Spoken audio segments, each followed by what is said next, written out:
Vous avez vu, j'ai mis une petite robe sympa. J'aurais pu mettre un petit rouge à lèvres quand même. Ouais, j'aurais pu. Bref, c'est pas grave.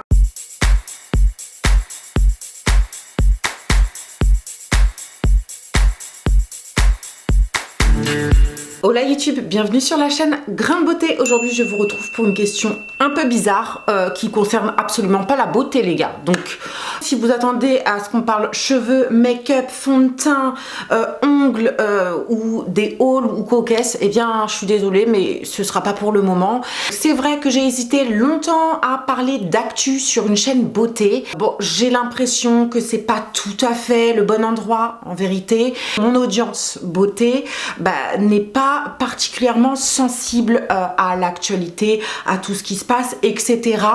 C'est vrai, j'en suis consciente, j'ai même hésité à ouvrir une deuxième chaîne pour être totalement transparente avec vous.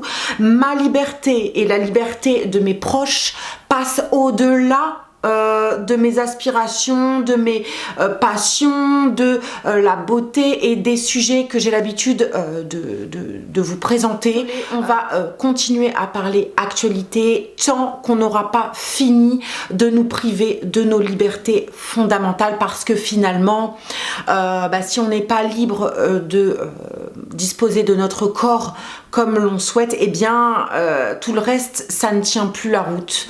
Donc voilà le virage que prendra ma chaîne. Peut-être que parfois je ferai des petites pauses et je vous balancerai une petite vidéo où je vais vous apprendre à faire vos propres cosmétiques. C'est peut-être un peu plus judicieux dans le contexte actuel où on nous empêche d'aller consommer librement. Bref.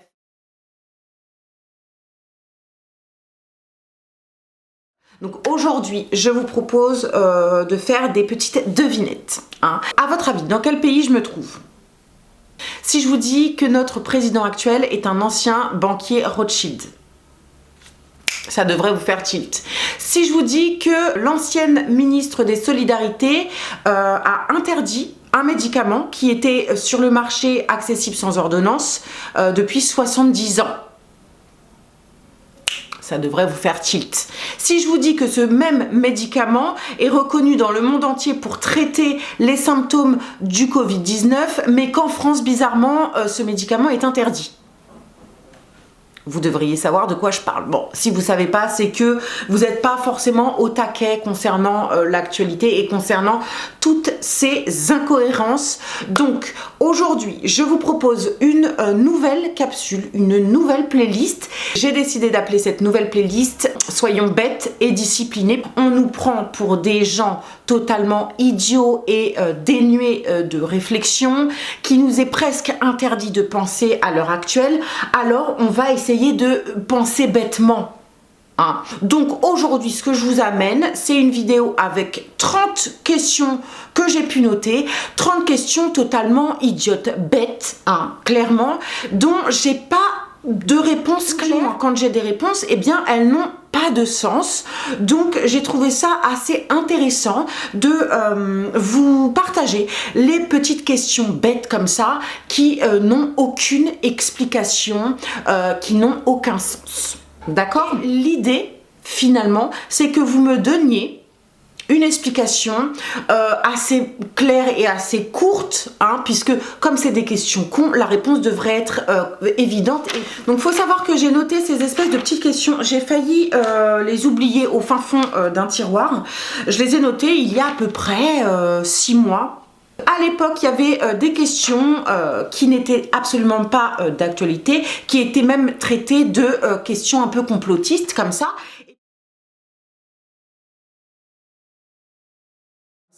Et puis bizarrement, quelques mois plus tard, ces questions sont totalement d'actualité. Donc,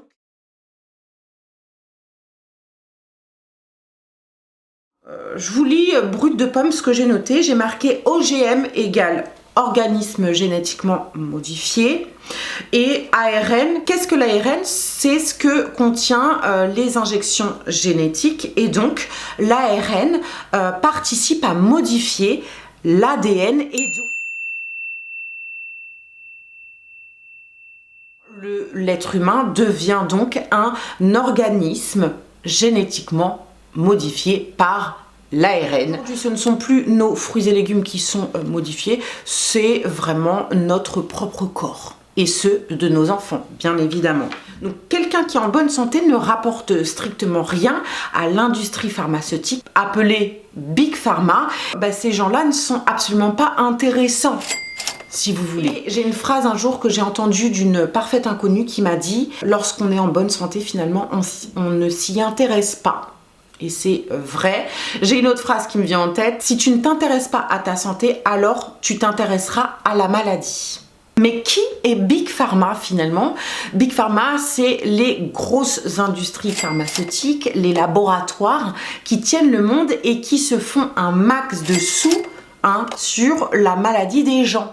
Donc plus il y a de gens malades, plus ils se font de l'argent. C'est le principe même d'une entreprise avec des intérêts privés, c'est de faire de l'argent. Bon, jusqu'ici, je vous apprends rien, rien n'est très extraordinaire dans ce que je raconte. Bon, allez, on commence par la première question. Pourquoi le débat public sur les injections, puisque les injections ont été dit et redit non obligatoires?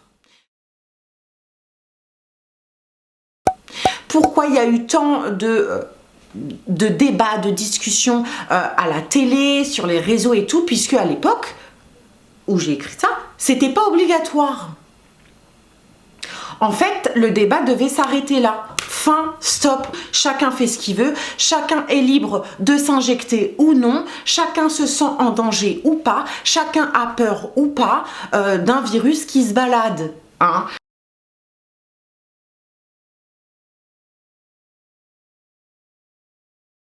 Donc non obligatoire, mais indirectement obligatoire parce que si tu ne te fais pas injecter, finalement, tu n'as strictement plus aucune vie sociale, plus aucune liberté et donc une mort sociale.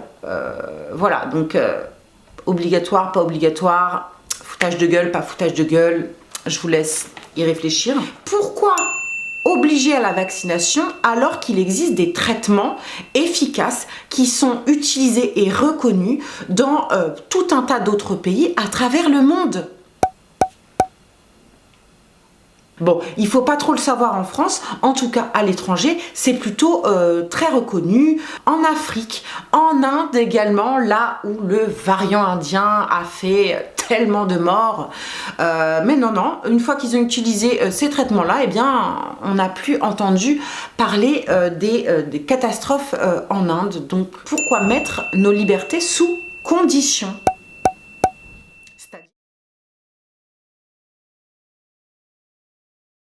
Deux citoyens lambda n'auront pas les mêmes droits et donc n'auront pas les mêmes libertés. Donc, est-ce que ça pose pas la question de l'égalité? Est-ce que ça pose pas la question de la liberté? Et est-ce que ça pose pas la question du droit de chacun? Qu'en est-il de ce fameux secret médical? Aujourd'hui, lorsque vous parlez à d'autres êtres humains, très vite, dans les différentes conversations, il nous est demandé est-ce que nous sommes injectés ou non? Mais gars, est-ce que je t'ai demandé si ta grand-mère faisait du vélo? Est-ce que je t'ai demandé si tu étais séropositif? Est-ce qu'il est judicieux de savoir si tu as des hémorroïdes au cul? Non! Ça ne regarde personne mis à part vous, c'est votre liberté individuelle, ça fait partie du secret médical, c'est intime et on n'a pas le droit de vous discriminer sur votre état sérologique ou sur votre état de santé. Et ça, c'est reconnu, notamment dans le droit du travail. Pourquoi d'un coup, le gouvernement s'intéresse à la santé des gens? Mais c'est vrai ça, clairement, ils sont quand même hyper liés par conflit d'intérêts avec Big Pharma. Donc Big Pharma, eux, ce qui les intéresse, c'est pas la santé des gens, c'est la maladie. Donc pourquoi les copains de Big Pharma s'intéresseraient d'un coup à votre santé? Je sais pas. Moi je...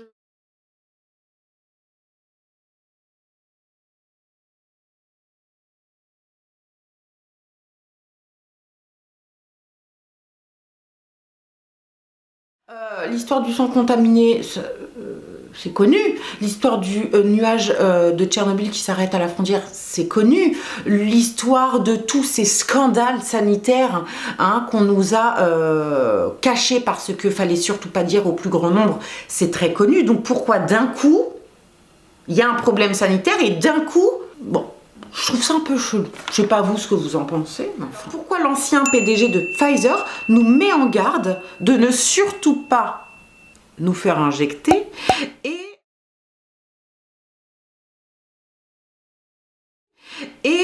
lui-même a dit qu'il ne vaccinerait jamais ses enfants.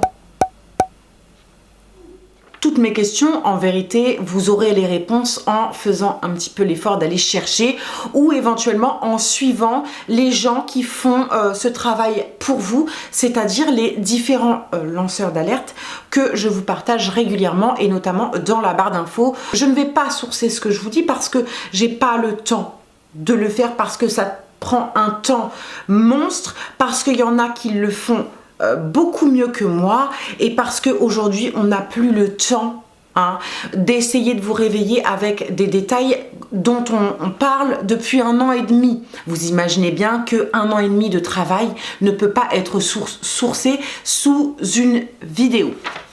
On continue. Pourquoi celui qui souhaite faire de la dépopulation avec des vaccins voudrait notre santé avec ces mêmes vaccins? Je parle ici du premier actionnaire de l'injection Moderna. Je vous laisse aller faire les recherches. Mais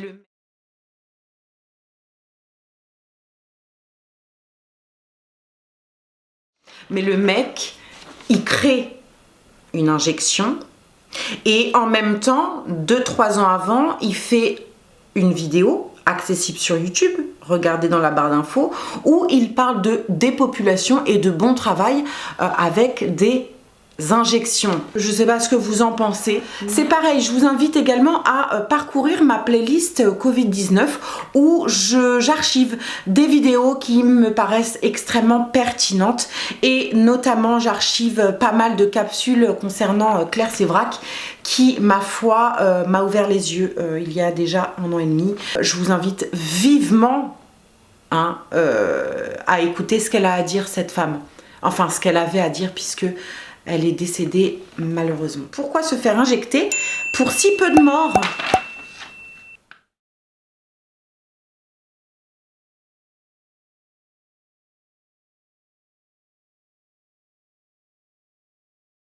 Donc il y a beaucoup plus de cas de cancer que de cas Covid. C'est comme si on demandait à toute la population à partir de 3 ans de faire une chimiothérapie. Comprenez que ça n'a pas de sens. Alors,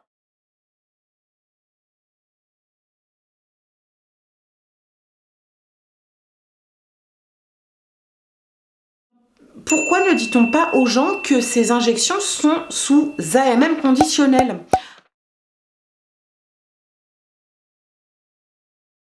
Pour vulgariser, ça veut dire test. Ça veut dire essai clinique. Le consentement doit être libre et éclairé, alors il faut être conscient, il faut savoir, il faut avoir cette information que lorsque vous vous faites injecter de votre plein gré, je cherche mes mots, que vous êtes d'accord d'être un cobaye pour la science et donc de tester cette espèce d'injection pour savoir ce que ça va faire sur vous. Vous faites partie tout simplement d'un essai clinique et donc vous rentrez dans les statistiques pour savoir ce que ça va faire sur votre profil. Voilà, ça c'est bon à savoir. Encore une fois, cette information est très facilement trouvable. Suivez-moi sur Twitter d'ailleurs. Ensuite, qu'est-ce que le MRC5? Je vous jure que la réponse, elle fait froid dans le dos. Mais vraiment. Ça peut être un détail, un élément qui peut vous exempter de l'injection puisque selon votre religion, votre appartenance religieuse, alors le fait qu'il y ait du MRC5 dans l'injection, eh bien on peut vous dire ah ben non, parce que votre religion ne vous permet pas d'avoir ça dans le corps, alors vous n'êtes pas obligé de faire l'injection. J'ai noté la même chose, le SM102 que contient Moderna. Alors, je me rappelle pas du tout de ce que c'est. SM102, on va aller voir ensemble. Bon, écoutez, je n'ai pas l'information directement, hein, forcément sur Google. Je ne sais pas, je l'ai noté, ça doit être assez important. Le SM102, si vous pouvez m'apporter cette réponse, eh bien, je serais très curieuse de vous lire en commentaire. Alors ensuite, question 11. Pourquoi aurions-nous confiance en des laboratoires qui sont multi-condamnés multirécidivistes et qui ont été condamnés plusieurs fois à verser plusieurs millions, plusieurs milliards de dollars aux victimes?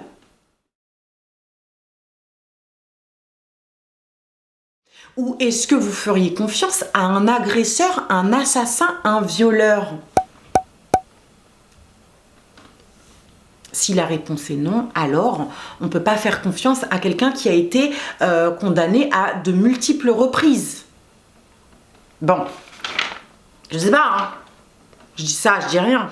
12e question, pourquoi les laboratoires ne sont pas tenus responsables en cas de problème? C'est vrai ça d'ailleurs. Il faut savoir que les laboratoires, ils sont totalement immunisés de tout problème juridique en cas de problème au niveau des injections. Ils sont considérés comme innocents. Hein. Ils n'ont rien fait. C'est pas eux les coupables.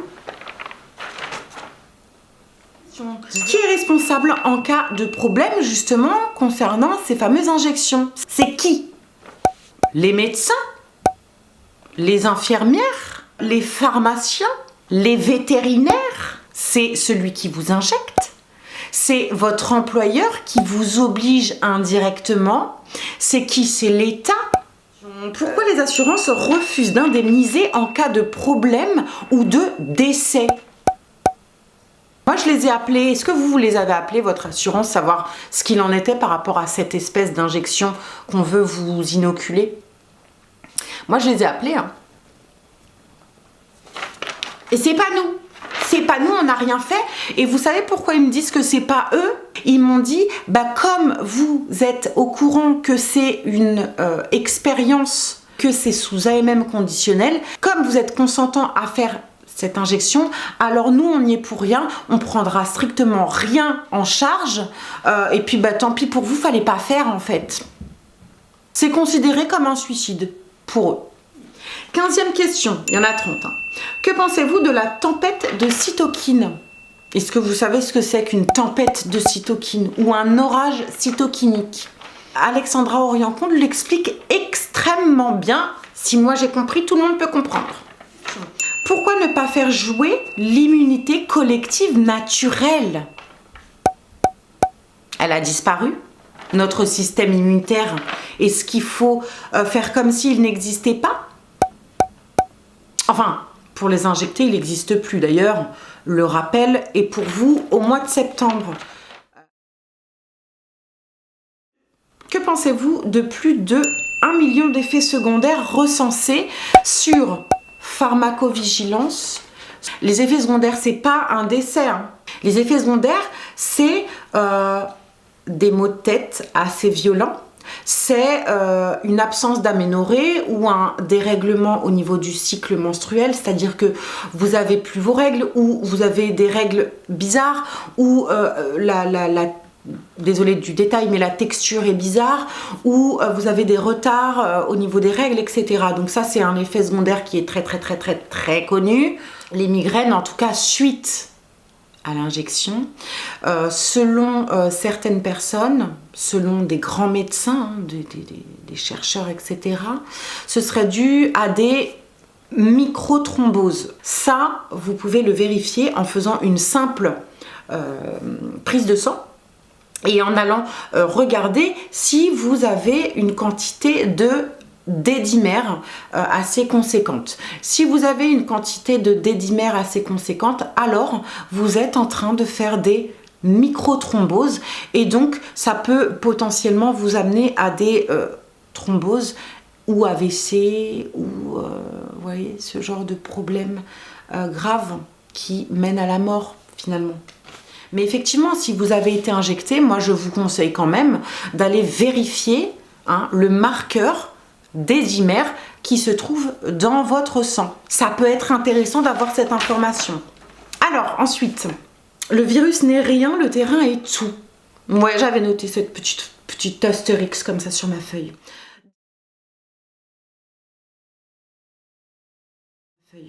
18e question. L'injecté n'est-il pas contagieux et donc dangereux après l'injection? Alors ça, on nous dit asymptomatique. On est malade sans le savoir. On est malade sans symptômes. L'injecté, lui, on peut être sûr à 100% qu'on lui a injecté le virus. Non, puisque c'est le principe d'une injection comme ça. Moi, on ne sait pas, lui, on sait. Plus il va y avoir d'injectés, plus ça devient dangereux, en fait, d'approcher ces gens-là, non? Ben oui, puisque moi, je ne suis pas malade, lui, il est potentiellement malade et potentiellement contaminant. C'est reconnu. Les injectés peuvent tomber malades et peuvent contaminer. Ça n'empêche strictement rien. Donc, moi qui ne suis pas malade, j'avoue que les injectés voilà, je ne suis pas sereine en leur présence quand même. Pourquoi ne doit-on jamais injecter en pleine épidémie? Selon les spécialistes, ça ne sert à rien et surtout ça crée tout un tas de variants. On en a eu combien des variants? Pourquoi sommes-nous au même stade que l'année dernière après quelques mois d'injection? Donc on a 8 mois de recul avec les injections. Elles sont censées être efficaces. Mais non, on nous parle déjà d'une 4e vague et d'un 4e confinement, dis donc. Incroyable. Ils nous disent qu'il y a une 3e injection et donc un rappel, ils appellent ça rappel, parce que l'injection a fait baisser votre immunité. Donc les injectés n'ont plus de défense immunitaire finalement. Donc s'ils croisent n'importe quoi, c'est hyper dangereux pour eux, non? Je sais pas. Pourquoi Raoult parlait de variants l'année dernière? Donc le gars parlait de variants. On l'a traité de fou, psychopathe, inconscient et charlatan. Bon, 1 an plus tard, du coup, on ne traite plus vraiment de charlatan. Et il disait que c'est l'injection qui va créer les variants. Bon, visiblement, il connaît plutôt bien son métier, ce monsieur. Question, comment détecter le variant indétectable? Non mais, le variant breton détecté indétectable. Expliquez-moi, pitié, je vous en prie, comment on a détecté l'indétectable? Expliquer l'illogique avec du logique, ça fonctionne pas en fait. Est-ce que le virus est toujours transmis par l'air ou par les mains? Si il est transmis par les mains et donc manuporté, pourquoi tout le monde ne porte pas de gants? Et notamment les forces de l'ordre qui contrôlent les passes. Et donc s'il est manuporté, pourquoi porter un masque? Si il est aéroporté, a priori le masque serait judicieux, mais en population générale on a compris que ça servait strictement à rien. Question qui va avec ça, pourquoi les présentateurs télé ne portent pas ce putain de masque? On a laissé ce débat de côté bizarrement, mais soi-disant qu'ils ont un système d'aération tellement génial que eux sont protégés et donc ça veut dire bien que ce serait aéroporté. Pourquoi on ne mettrait pas ce même système de filtration d'air dans les écoles, dans les EHPAD, dans les centres commerciaux, etc. Pourquoi? Manque d'argent? Non, ça marche pas. Non, parce que comme ils embauchent des agents pour contrôler le pass et que un agent représenterait à peu près 30 000 € par an à chaque porte dans un centre commercial. Bon, il y a de l'argent visiblement pour embaucher ces gens-là.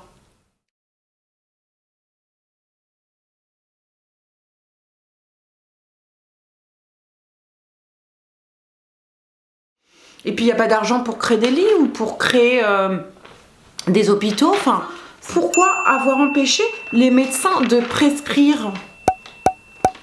Pourquoi on leur interdit de traiter leurs patients avant que le problème soit grave?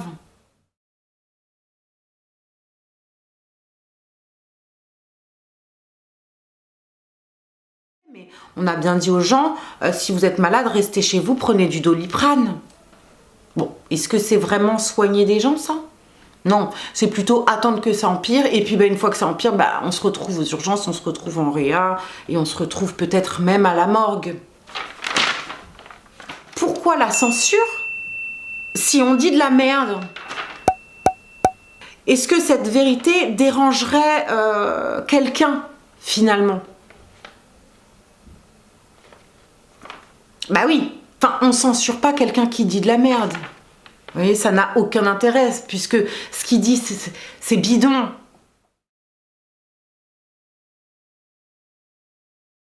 Non, on censure les gens qui dérangent. Et donc, je vous invite éventuellement à suivre les gens qui sont régulièrement censurés. Ça peut être judicieux. Alors, pourquoi interdire les autopsies?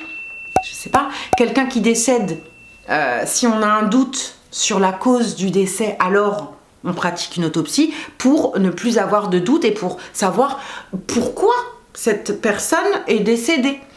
Non, non, on fait pas d'autopsie et on marque Covid. Voilà, ça va grossir un peu les caisses. Pourquoi les soignants s'opposent à leur injection s'il y a tant de morts? 29. Pourquoi emmerder les enfants et les traumatiser depuis plus jeune âge pour un virus qui ne tue que les vieux et les malades? Franchement.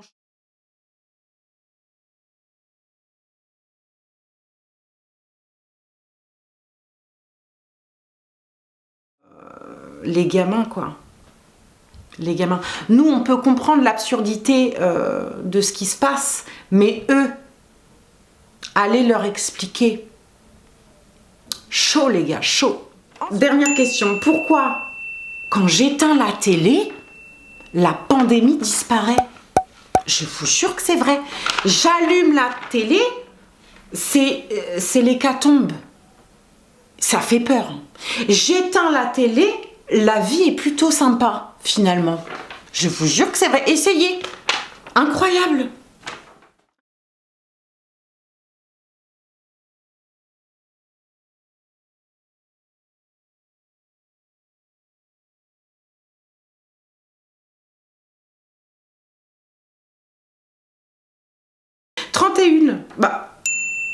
Mais qui détient la totalité des médias? C'est une vraie question. À l'époque, la télé appartenait au domaine public.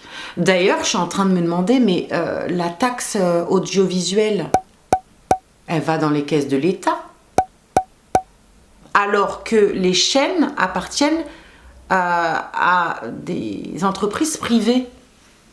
C'est bizarre, ça. Essayez de me répondre par rapport à ça, parce que je viens juste de tilter. Vous voyez, faut savoir que tous les médias mainstream, radio, journaux, les journaux en ligne et les chaînes télévision, eh ben, ils appartiennent pas à l'État. Je vous jure, ils appartiennent à des entreprises privées, à des gens qui ont des intérêts privés. Ce serait bien de savoir qui sont ces gens, finalement.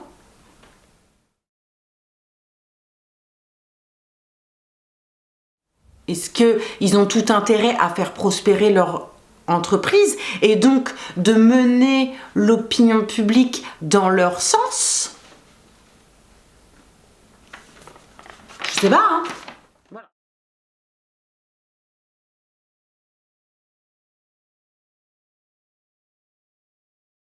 Eh bien écoutez, voilà, j'ai terminé avec toutes ces petites questions dont, vous voyez, c'est... On n'a pas encore réussi à me convaincre, je suis désolée. Donnez-moi une petite explication avec du sens et peut-être que je changerai d'avis. Hein. Il n'y a que les cons qui ne changent pas d'avis. J'attends vos réponses et essayez d'être concis et pertinent, d'avoir une réponse claire et simple à m'apporter parce que comme je suis teubée, je vais pas comprendre si vous détaillez de trop, comprenez? N'hésitez pas, vous, à me mettre vos questions cons hein, dans les commentaires.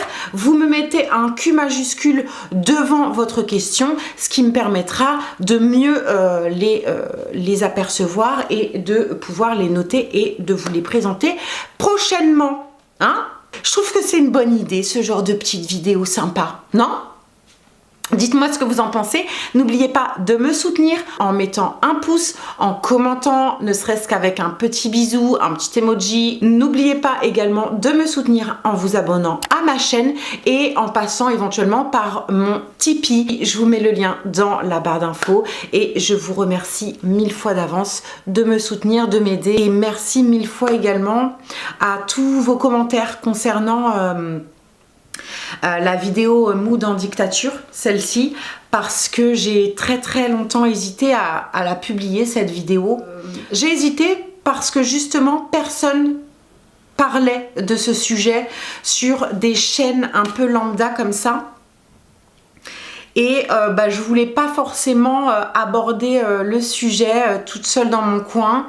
J'ai vu à travers vos retours, vos commentaires que vous avez énormément apprécié et franchement ça me fait mais trop plaisir.